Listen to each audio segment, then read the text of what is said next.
Yeah, I'm hitting record. All right.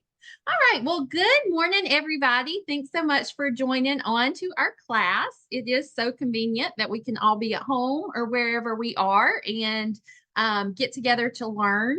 Hopefully, you will leave this class today with a few pieces of knowledge and information that might be helpful for you and your business.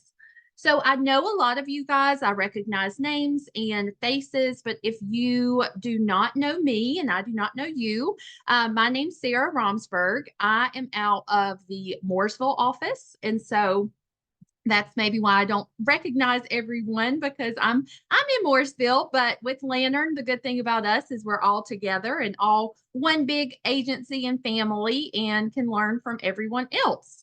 So I really am passionate about CMAs. I'm passionate about using resources that we are paying for through our Canopy and our MLS system and really utilizing those things to serve clients in the best way that we can. There are lots of resources that are available to you, again, that you are already paying for. So, part of the class today, I'm going to show you how to navigate some things within the Canopy platform, within MLS, and make sure that you are knowledgeable about those resources and how to use them. But the bulk of class today, we're just going to talk about the importance of pricing and how that can change when the market changes. So obviously, we never are going to be in a time where the market is just static and not changing. Sometimes it changes with an increase of prices. Sometimes prices go down, supply and demand, all of those things. The good thing is that if you have the core fundamentals of how to service your clients by providing them a CMA and comps for their house, you can get that with whatever market it is in. So we will talk a little bit about the changing market, but today we're really just going to focus on the importance of pricing, and not just from a seller or a listing agent standpoint, but also from a buyer and a buyer's agent, why CMAs are also important for them. If you have any questions or comments or concerns, please feel free to interrupt me at any point.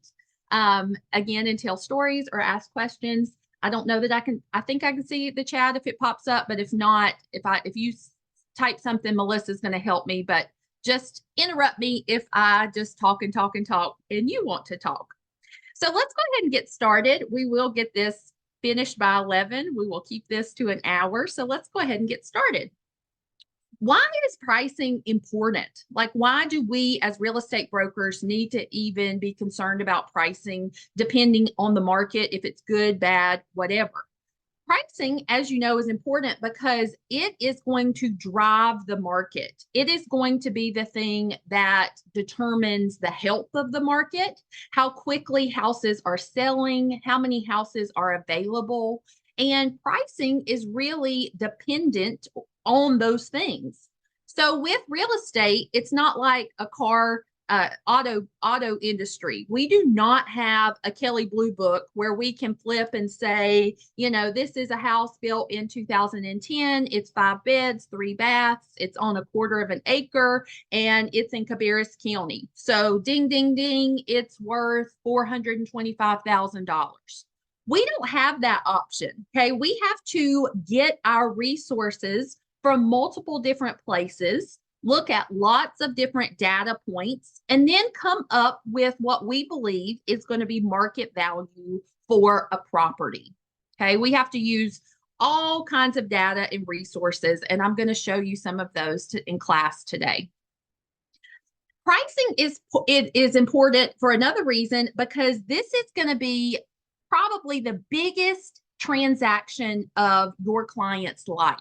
We are helping someone either sell their home, and that means that we want to put the most amount of money in their pocket, or we are helping someone buy their home, which means we want to get them the biggest deal that they can, or, make sure they're not overpaying for a property.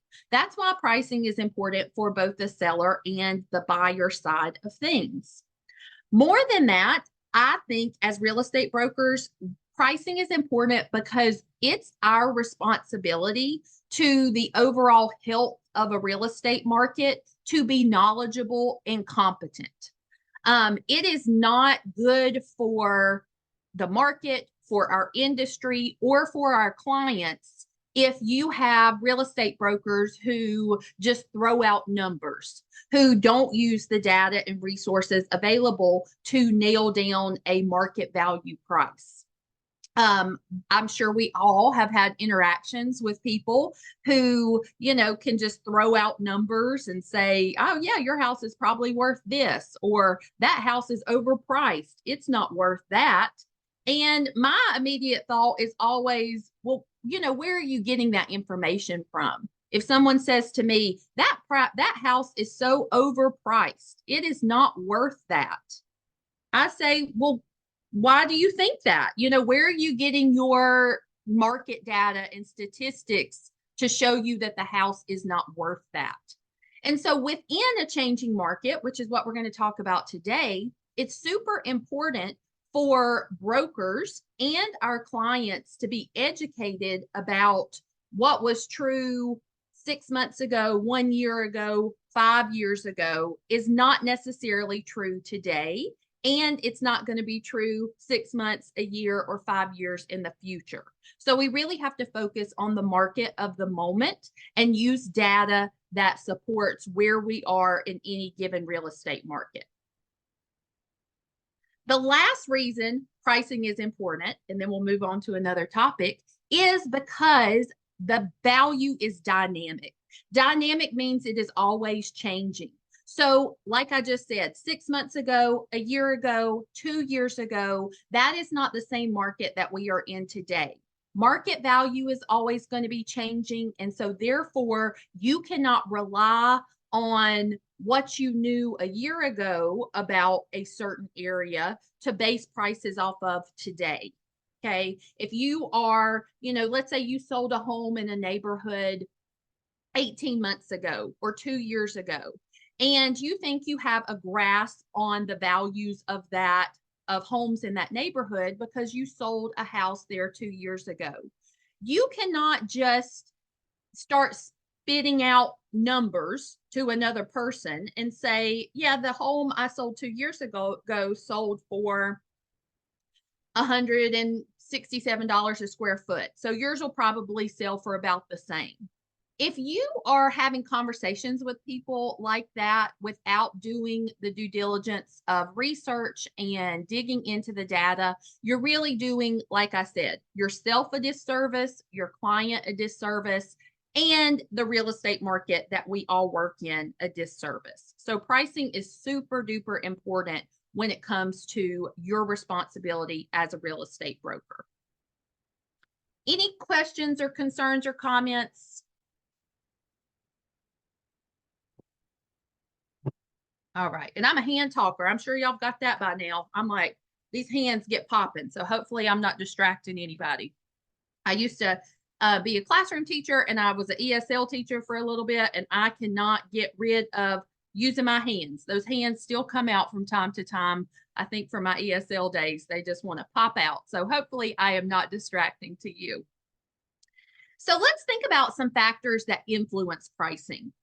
Obviously, the market and the economy are probably the biggest drivers of pricing when it comes to value. Location, lot size, the amenities that surround that particular property. The age of the systems are going to influence pricing. So you guys know this. If you list a house and it has a 25-year-old roof and a 20-year-old HVAC system and a 20-year-old hot water heater, you might not list that house for the exact same amount if the house had a brand new roof, a brand new HVAC, a brand new hot water heater. So you do have to take into consideration the age of some of the major systems when you are talking about pricing. What upgrades have been done, both inside and outside of the home, and upgrades and maintenance items are not the same thing. So I'm sure you have probably had interactions with sellers and they say, yes, I painted, I redid the carpet, I put in new ceiling fans. I replaced the blinds or even replaced the windows. And they, in their head, think that those are upgrades because, yes, they had to spend money on those things and that money came out of their pocket. However, upgrades and maintenance are not the same thing.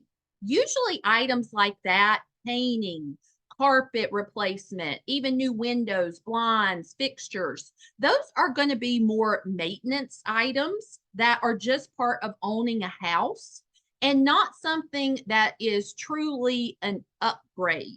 Okay, when we say upgrades, we're talking about maybe a kitchen remodel, a bathroom remodel, adding square footage, or closing in a sunroom to make it part of the square footage, closing in a garage, adding a garage, things like that are going to be considered upgrades in terms of adding substantial value.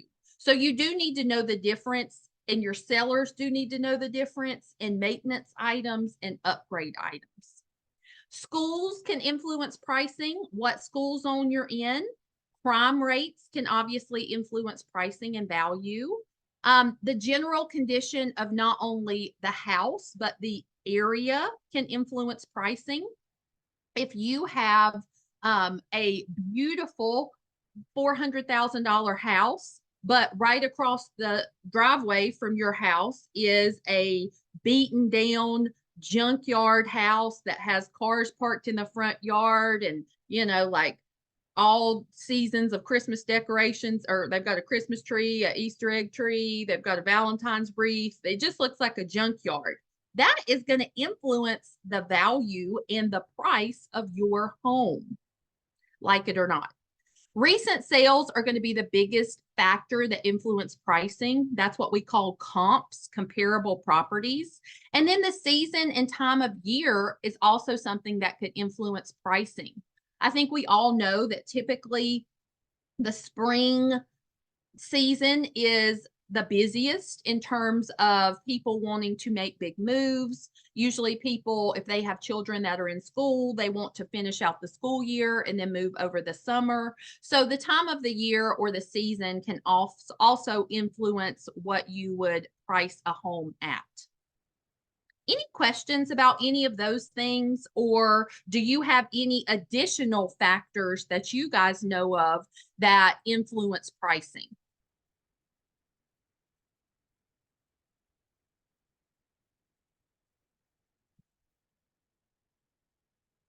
All right. If you think of anything, feel free to pop up. You got I've got a question really quick. I'm sorry. Sure, Timothy. Uh, No, go for it. so one of the factors you mentioned was crime rates, but at the same time, we're not really supposed to get into crime rates with our clients. So how do we walk that line? Like, are we able to talk about that with our seller and say, hey, one of the factors that, because especially my wife and partner Rochelle had a listing down in Charlotte. It was close to NOTA, but at the same time, it wasn't in NOTA, where the crime rate is quite a difference. How do we walk that fine line where we're not, over disclosing, but factoring that in? Yeah, thank you so much, Timothy. That is a wonderful question. And that can also be true with like school zones too. As real estate brokers, we are not supposed to, really get into school districts or crime rates or any of those things. You're exactly right. So, a way that we can have that conversation with our sellers or our buyers, if we are helping them buy and still stay on the up and up with the real estate commission, is just to reiterate that we have to look at properties that are in the exact same area versus properties, you said that listing, it was close to NODA. So someone might say, well, there's a house a mile from here that sold for, 160 a square foot. Why are we priced at 145 a square foot? So really, you have the conversation by saying we have to be in the immediate area where the same factors are influenced. So you wouldn't necessarily say there's a lot of crime here, and so that's why we're not going to sell it or list it for as higher as if it was not in a high crime zone. But you would just say, you know, homes in this immediate area are going to have different influences when it comes to schools, safety. You don't have to get into if that's a good thing for schools or a good thing for safety or a bad thing. But you would just briefly mention these are factors. We're going to look at the data for homes that are in this immediate area, and those sale prices are based off of some of those outside factors, if that makes sense. You definitely don't want to say, like you said, like there's a lot of crime here, and that means we're not going to be able to list your home for as much as if this was a super safe area, because that's not our job as real estate brokers to get into what is one person considers a safe area, another person may not. What one person considers a good school district, another person may not. But as a buyer standpoint, those are things that they are going to care about and are going to be of value to them. So those are unfortunately things that could affect pricing when it comes to a buyer having interest in a property. Any other questions or comments about that? Thank you, Timothy. That was a great question. So CMAs are important because our clients want data. They want to know that we know what we are talking about. I've skipped this. I've had several slides and I've skipped this. At the bottom of every slide, you'll see that I have the same thing. You are the expert. If you're not one, become one. It is, like I said, not going to be good for anyone involved in a real estate transaction if you are just saying numbers or you are not knowledgeable about what you are talking about. So CMAs are important because it kind of backs up and gives us the data that we need to guide our seller or buyer with pricing, and a buyer what they should offer, a seller what they should list for. And so that CMA or the market analysis is what's going to actually give us the data that we need to be knowledgeable about their particular home. So again, you'll see that at the bottom of every slide. If you are not someone who is super familiar with an area or the pricing in an area, you need to become the expert. As real estate brokers, we have time. Sometimes we're busy, sometimes we're not busy. If you're in a season where you're not super busy, dedicate that time to becoming an expert on a particular market or on a particular platform that I'm going to show you a little bit later in class. So become an expert if you're not one. Whether you are working with the buyer or the seller, knowing that property value is going to be essential to get the deal under contract and closed. And closed. That's important. We as real estate brokers sometimes think that once we get a home under contract, we've already calculated the commission in our head and we've spent that commission and it is a done deal. That's not true. I think we all know that there are many things that can cause a deal to fall apart. One of the biggest things that could cause a deal to fall apart is going to be an appraisal issue. If there is a gap in the appraised value of the home versus the sales price of the home. So a way that we can not mitigate, because we can't stop it after it's happened, but a way that we can lower the risk of there being appraisal issues when it comes to value is by being knowledgeable about the value.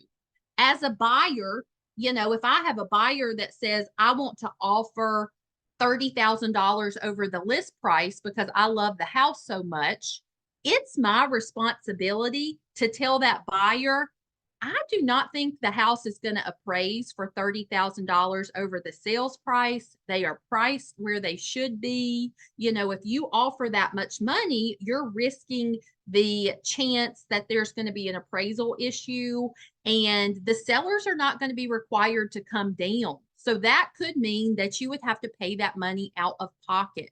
Those are conversations that you must have with your clients It's not all fun and games. We can't just say, yeah, sure, I'll write an offer for 30,000 over list price. No problem. There won't be any issues.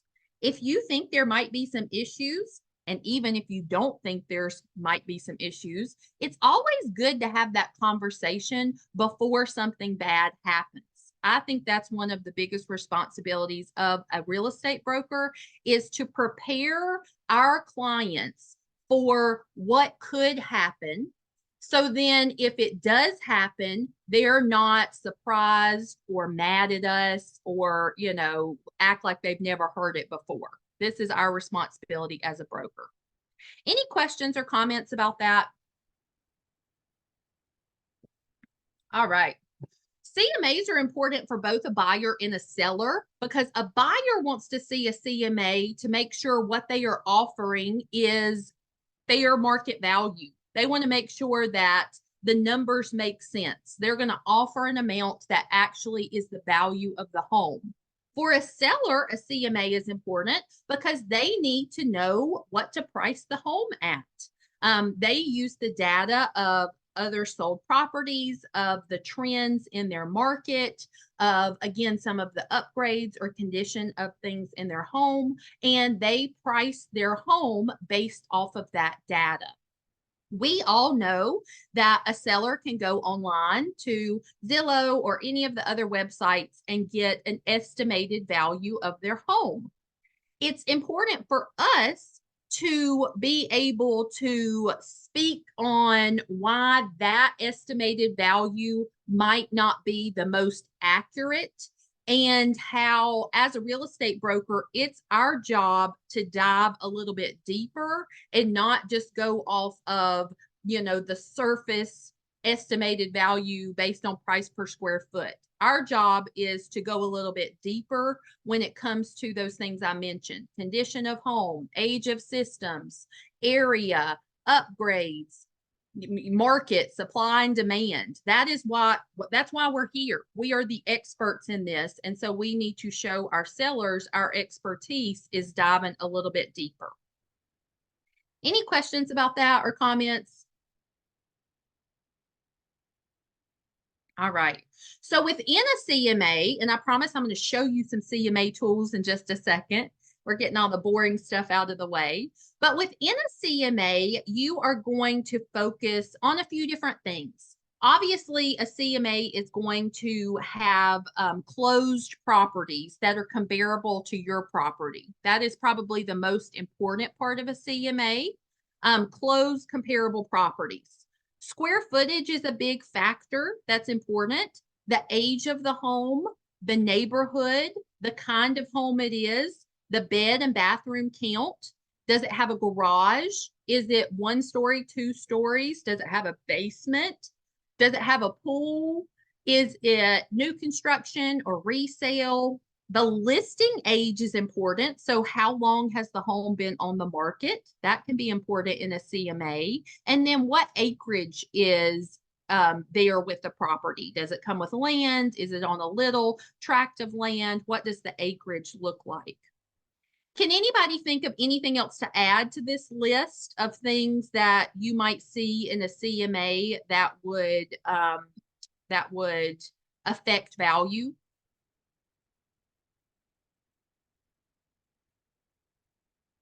I'm sure I left some out.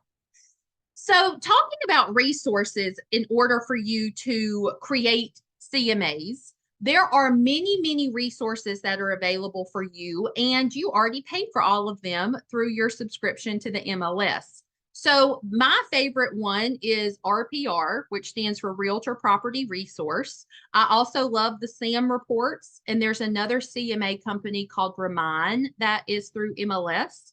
Obviously, you could look at tax records. Tax records gives a little estimated range of value generally. And then you could run a quick CMA or a detailed CMA through Canopy.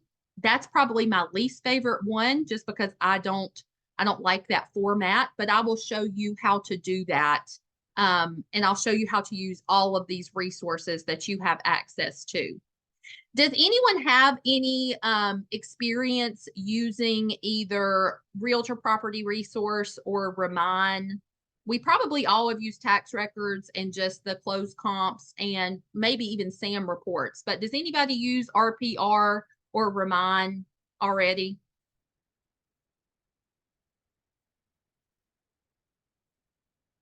Maybe a couple people. Well, that's good. Maybe then you will learn something hopefully today. RPR is like my favorite thing in life. I am like, they need to hire me for their company because I am like ride or die for RPR and I love the resource. So let me show you. Let me stop sharing this screen and pull up the MLS and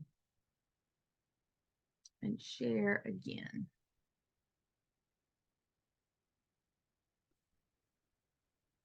All right, so now you can see the MLS homepage. Obviously, we all know how to get to here. Within MLS, there are many of these little icons that do lots of different things. You probably have used the showing time icon before. You probably have used the realist tax search icon before. I know everybody's used the Ramco icon because that's where we have to go to pay our big, huge fees to this company every quarter and every year. The two that I really want to look at are going to be RPR right here. It's the one with the 4 different colored dots, and Remind. That's the one that's like an upside down water drop. And then I'm also going to show you about SAM reports. Those 3 right there are where I get my data when I am running a CMA for either a seller or for a buyer. Okay, so let's start with RPR. If you click on it, the first time you ever use RPR, it'll probably ask you to make an account, but you will have access to it because it's through MLS. So if you've never done it before, you might have to set up your account to begin with, but then you will have full access to use it. So what this is a platform where you can type in an address or even a zip code, an area, and you can see detailed information about that property. I like RPR the best because as far as comps go, when it goes to pull comps of closed properties, it also pulls comps that were not listed as part of the MLS. So if a house closes and someone did it for sale by owner, or if a house closes and it was transferred like a deed transfer from a mother to a daughter or whatever the case may be, any transfers of ownership or sales are going to show up through RPR. With MLS, with Canopy, you're only going to use comps that were officially listed as part of the MLS system, but RPR incorporates all the data, not just those that were listed on the MLS. So down here, I'm going to show you how to use this program. Up at the top, it says enter an address or an area location. So if you were a listing agent and you were about to list a property, you could go and type in the address of the house that you were about to list, and it would pull up the data. If you are a buyer's agent, you could type in the address that your buyers were interested in. It would bring up the data. If you are a listing agent that has a current listing, right now I just have one current listing. And so down here at the bottom, it says my listings and it's got the property address. So I can click on this and it's going to come up with a full report on my listing. Okay. I purposefully am choosing this one for a few different reasons because we've got some things to talk about. But I could have come up here to the top and typed in 150 Planners Drive, Statesville, North Carolina. It would have brought up the same thing. So you can see it's got the pictures that I had on MLS right here. If it is not active on MLS, it would bring up pictures from the last time the property sold. It's got the bedroom count, the bathroom count, the square footage, acreage, all those things. You can see down here, it's got a value estimation. The value estimation here is going to be 422. Now we're listed at 415. I'm going to talk about that in a minute. We're actually under contract on this house right now. But it was listed at 415, even though the estimated value was 422. Okay. So let me finish giving you the overview and then I'll talk more about that. This yellow box right here says create a CMA. Okay, so I'll take you through those steps also. You can create a seller net sheet through this program. It's got all kinds of details and information about the property, the things that are going to come with it. Like a lot of this information is from MLS. So it talks about the schools, Troutman Elementary School, South Iredale. It gives a grade number for those schools, or a grade letter, not a number. It talks about the seller information, how many years they own the property, the names of the sellers. Here we had many a price change before we went under contract, but you can actually pull the deed. You can see it's a warranty deed. You can see what they paid for the property. They paid $265,000 for it. You can see that the buyer were husband and wife. Like, it gives you all kinds of information in one place. Now, you could get this information from lots of other places, but this is nice because it condenses everything in one. Once you have a property, you can go up here to create report, and it's going to let you create a report based on a few different things. So you can do a property report. It says it's approximately 28 pages. You can do a seller's report. You can do a mini property report. You can do a market activity report, a school report, neighborhood report, all kinds of stuff. And with every report, it's going to have my information on there. So you can see here's my profile that I set up. I don't have a picture in there, but you could add your picture if you wanted to. And so then when you select what report you want, you say run report. I already ran the report just so it would be done. But this is the property report that you're looking at now. So it is very official looking. It's got my information down here at the bottom. Okay. It's got the refined value, which is the estimated value. Okay. And I'm going to talk about refined value versus estimated value in just 1 second. It's got all the information that you would need. It's got pictures. It's got data from tax records. It's got scores for, affordability, transportation, all of this data, all the pictures for the home, everything is in here. So if you are a real estate broker and you provide this document to a buyer who wants to make an offer on a house, this is going to show your buyer that you know what you're talking about. You have, again, I didn't really do anything other than type in the address, and I'm going to show you some things you can do to alter stuff, but it kind of put together this beautiful little book for me, this CMA for me, and I am going to be able to give this to my seller or give this to my buyer, and it makes me look like an expert agent because I have all of the data that they could want within that document. Okay, let me show you one more thing and then I'll let you ask some questions. So I told you, let me go back, that the refined value is 422, but the estimated value here is 443. So what does that mean, refined value? If you have a property that you know is needing some upgrades, or the interior condition is not what it should be, or the market is slower than normal, you can go in and actually move the value on some of those things. Okay, so look down here. This is what I did. Local market conditions. If everything starts right here at average. Look, I'm gonna move everything back up here to average, because this is where it would start if you made no changes. Local market conditions. For this neighborhood, the market conditions are slower than normal. They're not all the way slow, but homes in this particular neighborhood were not selling very quickly. So I moved the local market conditions from average because I knew this from SAM data, and I'm going to show you that in a minute. Iredell County as a whole had like a 1.5 month supply of homes. Homes in this particular neighborhood had like a 3.5 month supply of homes. So that is slower than average for the area. So I'm going to move that down a little bit. You can see that that is going to change the value. If the original value was 443, I refine it and you can see that that drops the value $9,600.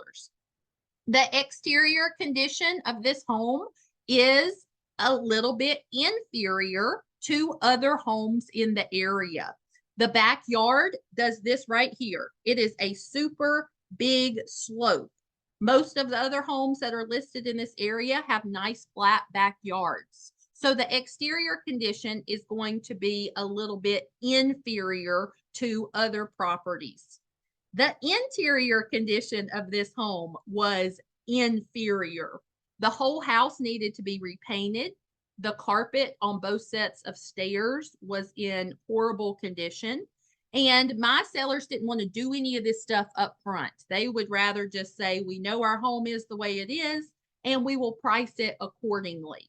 So here I'm going in and I am adjusting value based on their specific house.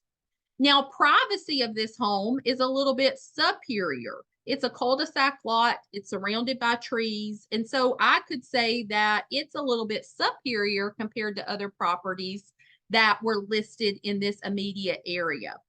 Lot size is equal. This is a subdivision home, so no one has big lots. I'm going to leave that alone. The view, this isn't like a waterfront or water view house, so the view is going to be equal to other properties in that area. I'm not going to change that.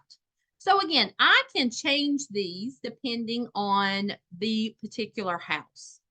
I can also say, add something positive that was done, refine value in a positive way, like add an improvement. Let's say that these sellers, they didn't, but let's say they remodeled their master bathroom. So I'm going to say bath remodel, and let's say they did really high-end stuff. They like did marble and a heated floor and a big jacuzzi tub and like glass shower. They did all the things upscale. So let's say they did this in 2020 and it cost them $25,000 to do the bathroom. So I write bath remodel. They did it 2 years ago. It cost them $25,000. I'm going to add the improvement. Now, did it add $25,000, friends? It did not. That's not the way that improvements work with real estate. This is something that sellers have a hard time understanding. They think if I spent $25,000 on my bathroom, that means I can list it for $25,000 more than if the bathroom was not done.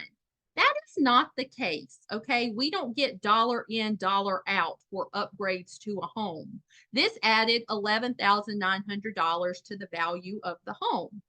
Same thing if it needs something done. So down here below, I can refine value by something that maybe needs to be done.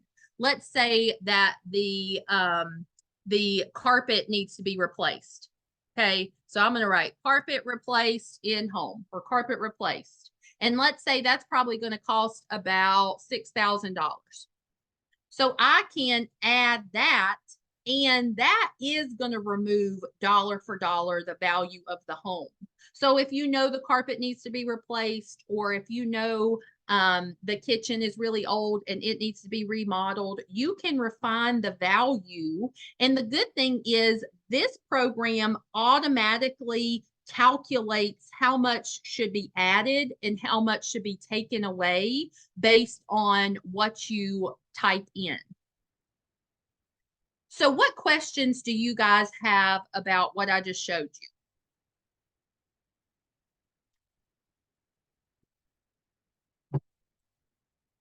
I encourage you to get on here and play with this. Just do your house. Like if you don't even have anybody to play with, or a listing or a buyer that you're working with, just get in here and type in your house and start playing with numbers. and look at the different things that you can do. So again, you can do a full CMA, and it will ask you to confirm the facts of the home, find your own comps, adjust the comps. I very rarely do this option where I create my own CMA, because the property report or the seller's report that it does for me has everything that I need to know.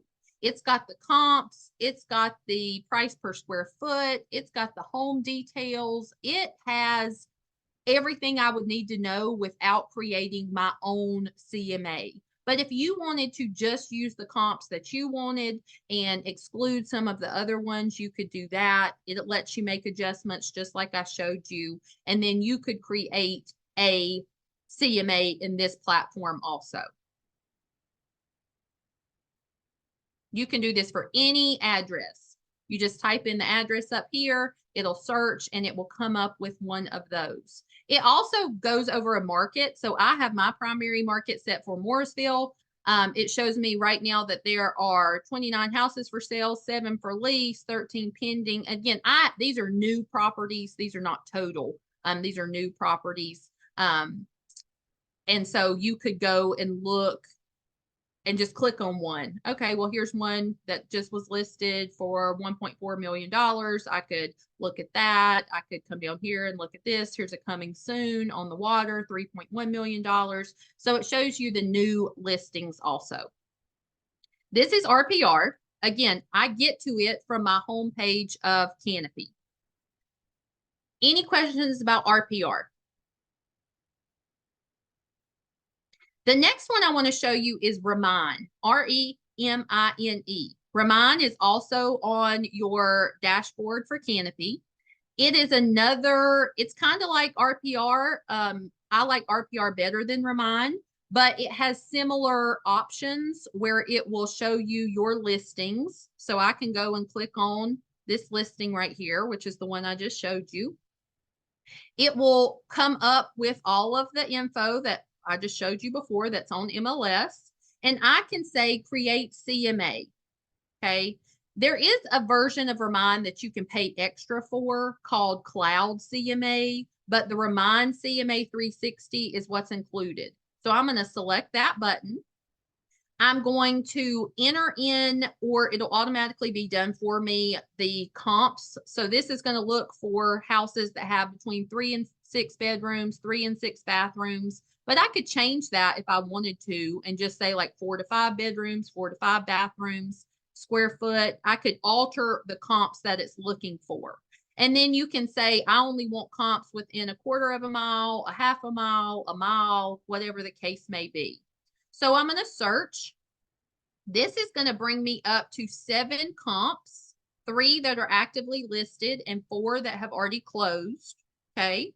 So if I'm okay with those comps that are in there, I'm going to say save and continue. Save and continue. I could add a picture. Again, I could add my picture. I could add a house picture. I don't have any of that stuff in there, but you could customize your profile. And then it's going to come up with a document also that you can create a PDF and send to your client. So you say print, and then it's going to look like this. It's got the demographics for the house. It's got the average days on market. It's got the average seller concession for the comparable properties. It's got each one of the comps listed, the bedroom and bathroom and square footage count, if it's sold, if it's active. It tells you all of this information in the report, gives them a little picture of the front of the house. Sellers usually like that. But everything comp-wise is going to be in this little report that it automatically does for you.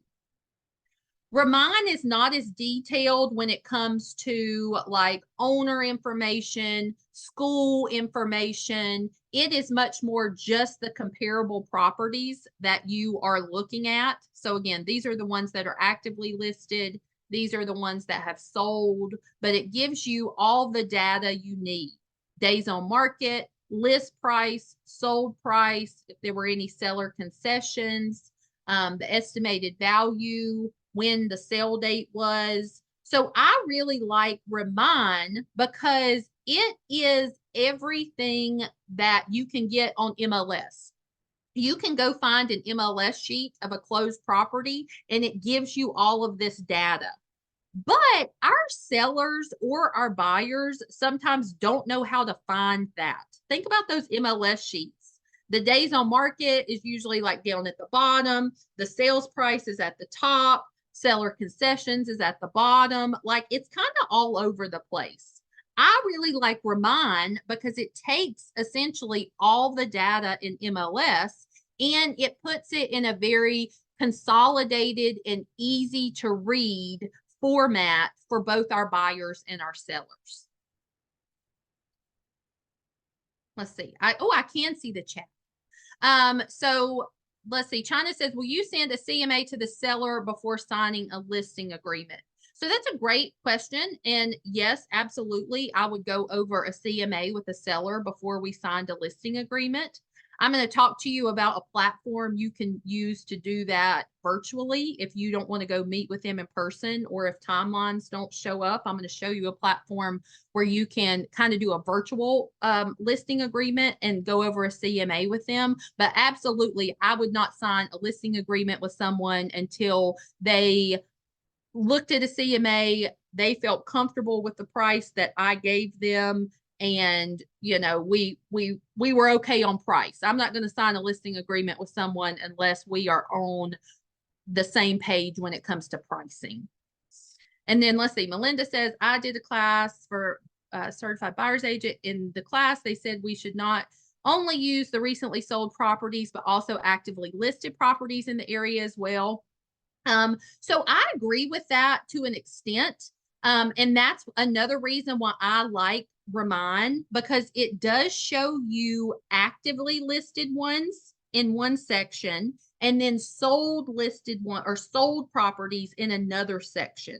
So it does talk about the difference of the two, but I like that also because you can see days on market. So look right here at number 3, 117 East Hart Pine. It's been listed for 139 days.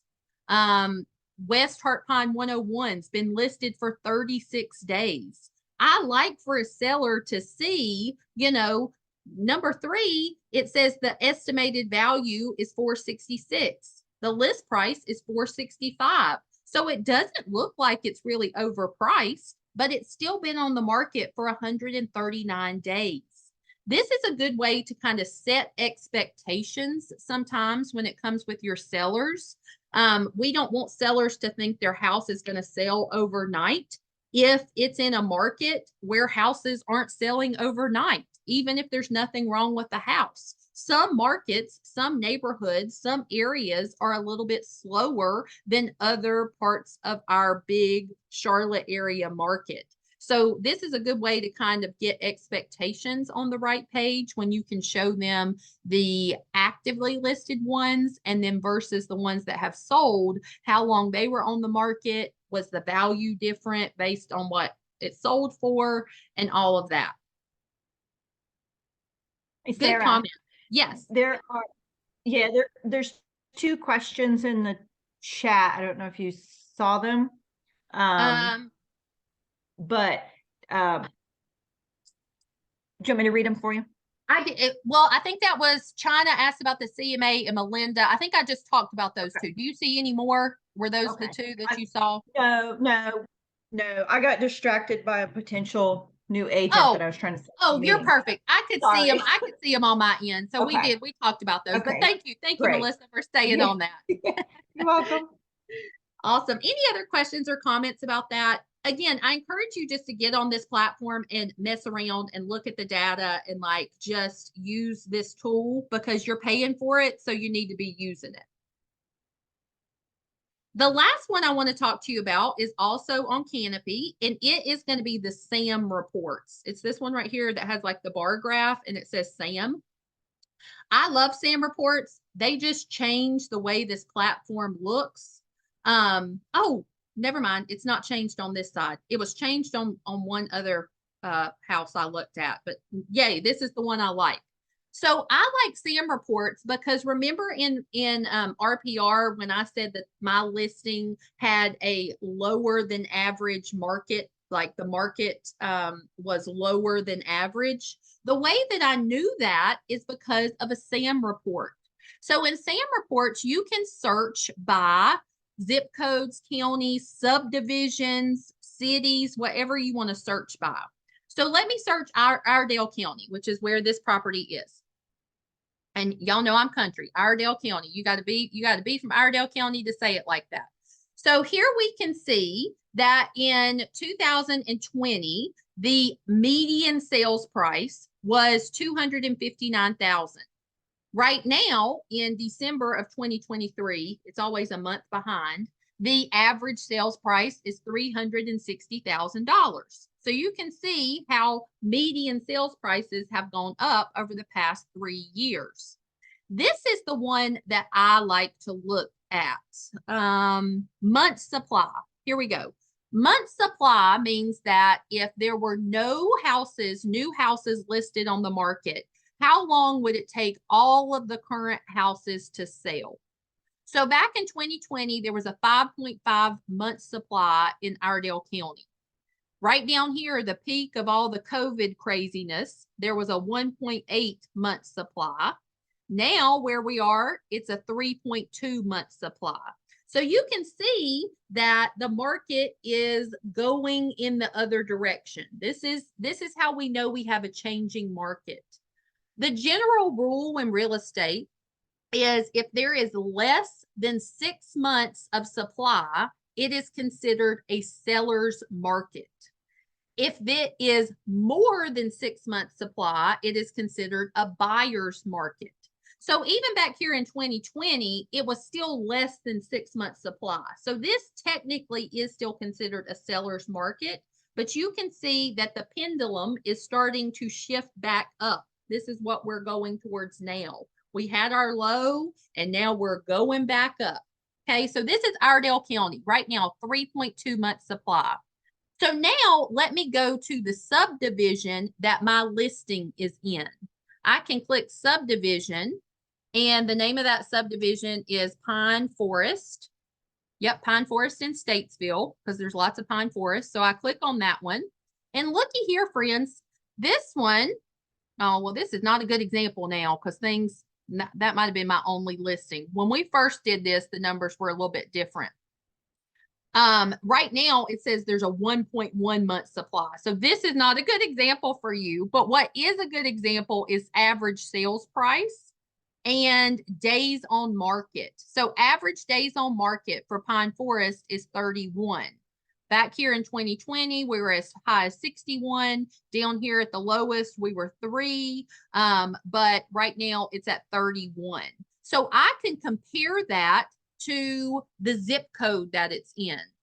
So the zip code is 28677. Okay. I can search just that zip code. The average days on market for that zip code is 24. So my 33 average days on market is still higher than the average for the zip code.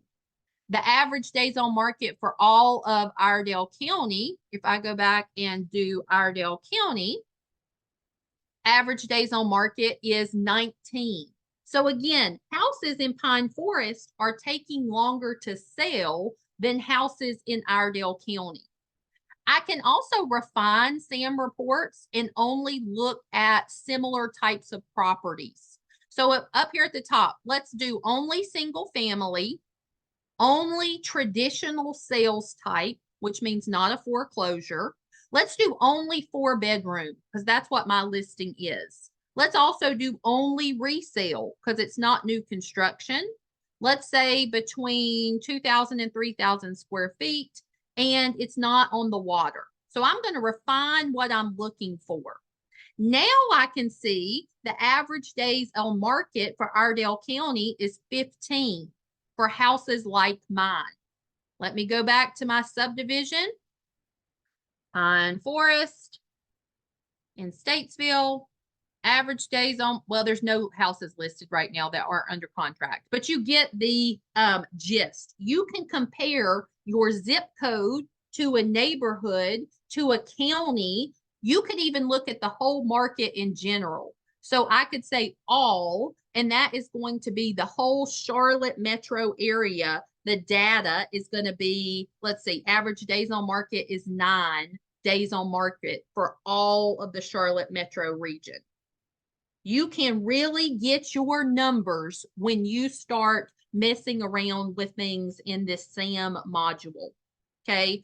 I love these because I love showing a seller this information. I also love showing a buyer this information.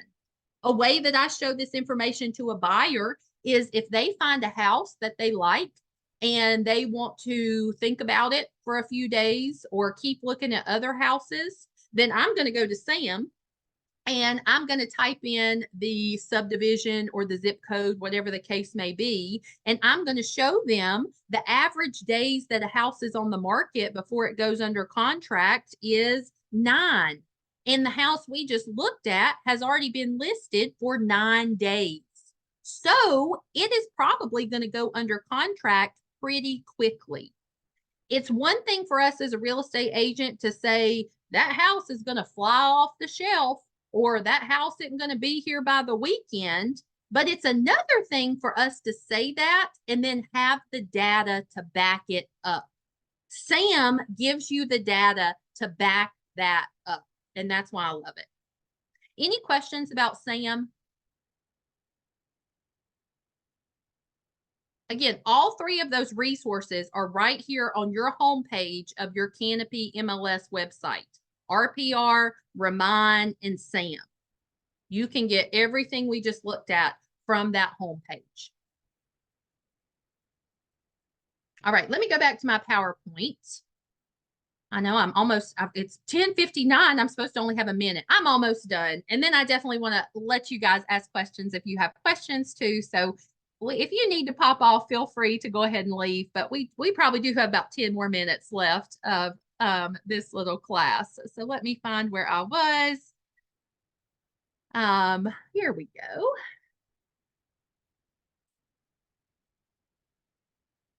Wait, here we go. Y'all have to bear with me. All right, here we go. So other resources that you could use besides those websites that I just showed you from MLS, obviously attend classes, which is what you're doing right now. Get certifications. There are many certifications that you can have. The National Association of Realtor website, believe it or not, is a good resource. They have a lot of, they should, again, we're paying for all this stuff, so they should provide resources to us. But if you've never explored the National Association of Realtor website, I encourage you to do that. You could always get a mentor within the Lantern company or someone else to guide you through, your first couple listings or working with a buyer and doing CMAs. YouTube, believe it or not, is a good resource when it comes to getting ideas on how to do CMAs or present your data to a seller or to a buyer. Loom is the resource I wanted to tell you about that probably, well, not probably, if I know about it, it can't be that new and hip because I am not new and hip. But Loom is a great resource that allows you to essentially go through a presentation with someone and you can just send it to them an email or send it to them through a text message. So it allows you to video record yourself. Like if it was this class that we're in and I was doing it through Loom, I could video record myself saying everything that I'm saying to you guys, and I could embed it in the PowerPoint. And then I could email the PowerPoint to you and you would see my little face in the circle of the PowerPoint going over this information. So it's like a little way to embed a video into a resource presentation, CMA document, and email it to someone, and then they can watch it on their own time. So Loom is a great resource because if you just send someone over a CMA report, they might not know what to look for or what the data means. So you could go to RPR, download a PDF of a CMA report for a seller. Then you could go on Loom, record yourself going over the CMA, embed it in the document, and email it to them. How official would you look? Like if you did that and you sent that to a potential seller or a buyer, they would think this woman or this man knows what he is doing. This is official. This is a professional. This is somebody that knows the data, knows what they're doing, and you just look like a professional. You don't look like an amateur. Now, how have I ever done this to a client? No.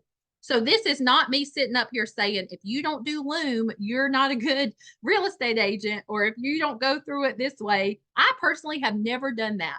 It's a wonderful resource. And theoretically, I would love to do that one day. But, you know, I don't know that it's necessarily my style. I like sitting down with people in person and going over things. But if you have like a super busy client, or if you're super tech savvy, Loom is a great option for you to maybe look into.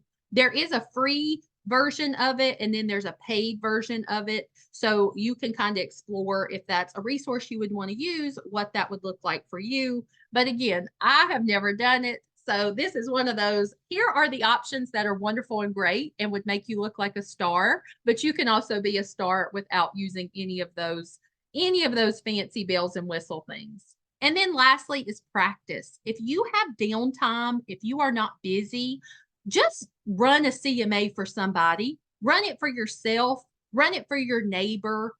Pick a random address in Charlotte, or a random address in Salisbury, or a random address wherever you work, and see if you can play around and refine value, use all the tools available, and just practice. Because the more you practice with something, obviously, the more comfortable you're going to feel in using it.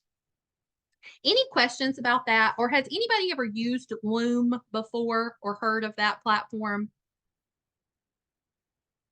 You can find some examples. Like if you just go to YouTube and type in real estate Loom examples, lots of things will show up, like where people have used that before and how it looks. But it's essentially just like a little video you can embed into a document that walks the person through the PowerPoint or the PDF, whatever the case may be. All right, so let's talk about some final tips. I'm not too bad on time, but I am officially in overtime. So thank you for bearing with me. Some final tips, and this is so important. Never, ever, ever talk numbers or price with a client before you actually do your homework and research your property. Like, don't do it. It's tempting. It's tempting sometimes when you're at a party and somebody comes up to you and says, what do you think my house would sell for if I listed it today? Because people do that all the time. People know you're in real estate and they ask you questions like that. It's super tempting for us just to say, you know, well, it probably sell for around 400,000. I think that's about right. But like, where are you basing that off of? You're just coming up with that number based on maybe what another house sold for, or what you think you know about the data. But remember, that data is dynamic. It is always changing. So please, please, please do not ever talk numbers with a client before doing your research. If someone asks you that question, say, you know, the data and the research or the statistics are always changing. I would be more than happy to look into that to you and send you over a CMA. Like, would you want a CMA? I can do that super quick, and then we can talk numbers. I know you probably think that makes you look or sound like you're not a professional, or you're not as knowledgeable as you should be, but I promise you it's the other way. It makes you sound like a professional. It makes you sound like a real life real estate agent when you have the power to say, in order to get the price for your property, I need to research. I need to look at data. I need to look at all the things I look at, because it's not just as simple as saying, oh yeah, I think it's this much, or I think it's this much. Know your data. Clients are like children. They are not ever going to forget what you told them. So like with your children, you could say, we're going to go, I could tell my kids, we're going to go to McDonald's for a Happy Meal. on the last Thursday of October. I could tell them that today. Guess who is going to remember on the last Thursday of October that I said we're going to get a Happy Meal? My two children. They do not forget. Clients are the same way. If you said, I think we could list your house for 400,000 casually at a party, and then 2 months later, they come up to you and say, I want you to list my house. And then you start doing some research and find out that the house really is only worth $350,000. Do you think that seller is going to remember you said 400,000 2 months ago? Yes, they are. Do you think you are starting that relationship with them not trusting you? Yep. So again, you think you're sounding professional by talking prices. It's the opposite. Don't talk until you have done the data. I promise it will be more beneficial for you in the long run. Okay. And then another tip is, like I've said, this data is dynamic. It never stays the same. What was true a month ago is not true today. We must base pricing off the market of the moment. The market of the moment is always going to change. As you could see with that SAM data I showed you, if the little pendulum was going down and now it's coming back up. So you can't go off of, June 2022. That was like the sweet spot of our market where you could put a house on the market and have 17 offers in 2 hours. Okay. We're not there. We've moved on. We're coming up. Things are sitting a little bit longer. Prices are not as high as they were. The market is always changing. Make sure you know that as a broker and that your clients know that as consumers in this market. And then the last tip I have for you, please remember what you are and what you are not. You are a real estate agent. You are not a real estate appraiser. So it is not your job to speak like a real estate appraiser. It is not your job to pinpoint value like a real estate appraiser does. You are using the data that is available to you to give an estimated value based on the market. Okay. So, it's not our responsibility to know exactly what a house is going to appraise for.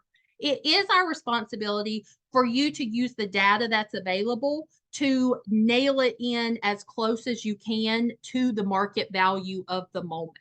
So you're not an appraiser, you're just a broker. There's nothing wrong with that. That's what the person is hiring you to do, to be their real estate broker. But don't get those two things confused. Personally, I have my appraiser license. I am not active. I got my appraiser license during COVID when you could do it online. And back a couple slides ago when I said take classes and get information, that's kind of why I went through that process, just so I would have that knowledge. I never planned on being a practicing appraiser or a lot, like being active. I never wanted to do that. I just wanted that knowledge. But will you ever hear me tell a client that? No, you will not. I will never tell a client, oh yeah, I've got my appraiser license, because then they're going to think, oh, well, this woman should really know what the value of the house is. That is not anybody's business. That is my business. And I just did it to get information. That also doesn't make me an appraiser, because right now I'm not active. I am not actively licensed. Just like if you let your CE slide and you went to inactive status as a broker, same thing. You couldn't say you're a real estate broker because you are inactive. So you can get information and know stuff, but that does not make you an expert in an area. Just because I have all that knowledge, I would still never claim to know more than an appraiser or know as much as they do or call myself that, anything like that. I am a real estate broker. That is all I have an active license for. Same with you guys. All right. So, real estate, super stressful. As we know, a lot of the stress, though, we put on ourselves. And a lot of that stress is due to not being as knowledgeable as we should be. So everything I showed you today, you have the power to be the expert on. You have the power to use all of those resources, go to all those places to get data, and provide the best service for your clients and the best like health of the market by being the best professional that you can be. So don't let yourself be more stressed than you have to when it comes to real estate. And if you are knowledgeable and data driven, a lot of that extra additional stress can be mitigated before it actually starts. So what questions do you have for me about anything that we talked about or anything in general?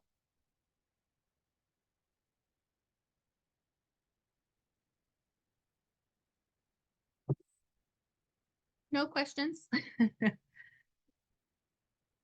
Well, thank y'all. Y'all stayed 12 minutes overtime. You get an A+ for today. So let me tell you, let me go back to the first slide of this that has my information on here.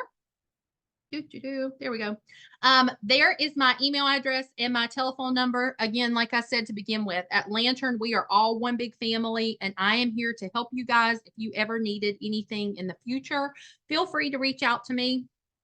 Even if you're not in my Mooresville office, I am here to help you or guide you. If you have any questions or need anything in the future, please save my info and you can reach out to me whenever you need me.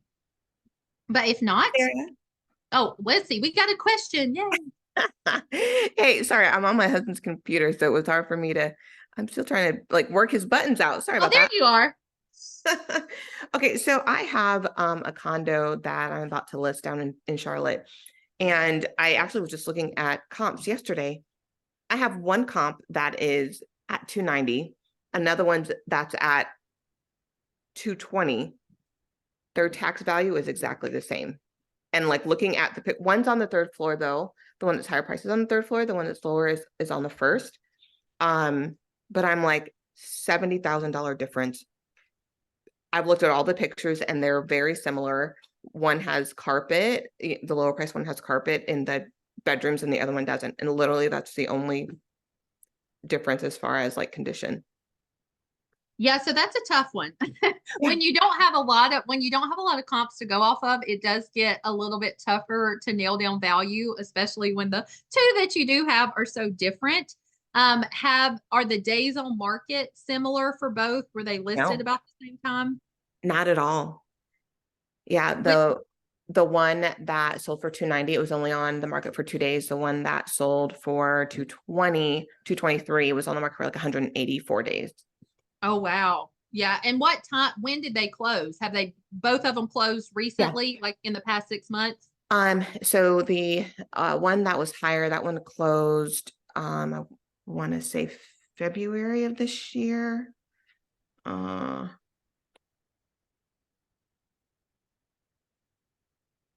March, or I'm sorry, that one closed in June of this year. It was listed in May. And then the other one, because I had to go back a bit to get her specific condo building.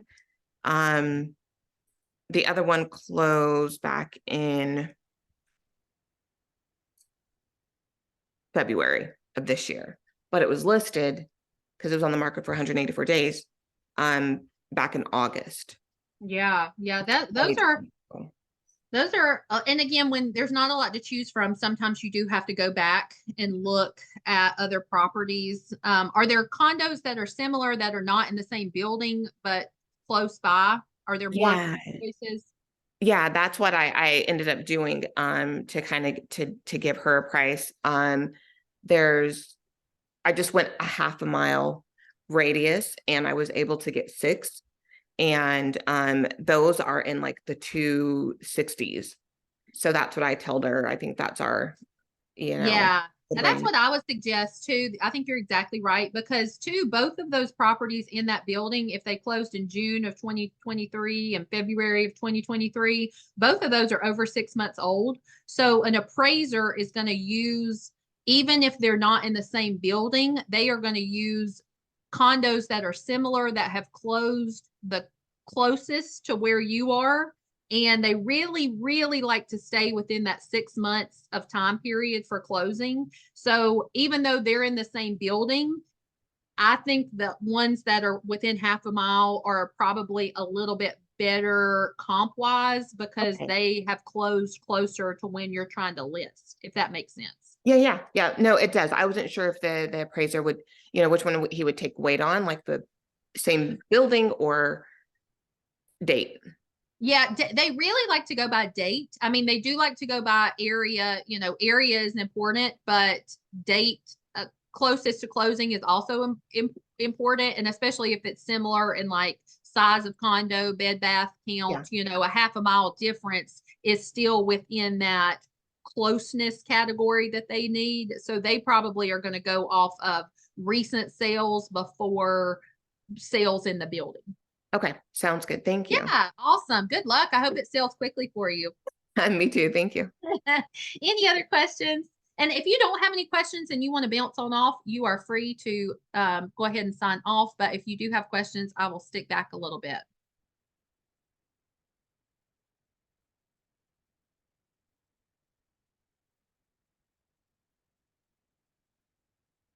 All right, I'm going to end the recording. Sarah, that was wonderful as always. Oh, thank you. Well, again, I can be long-winded. Well, when I teach my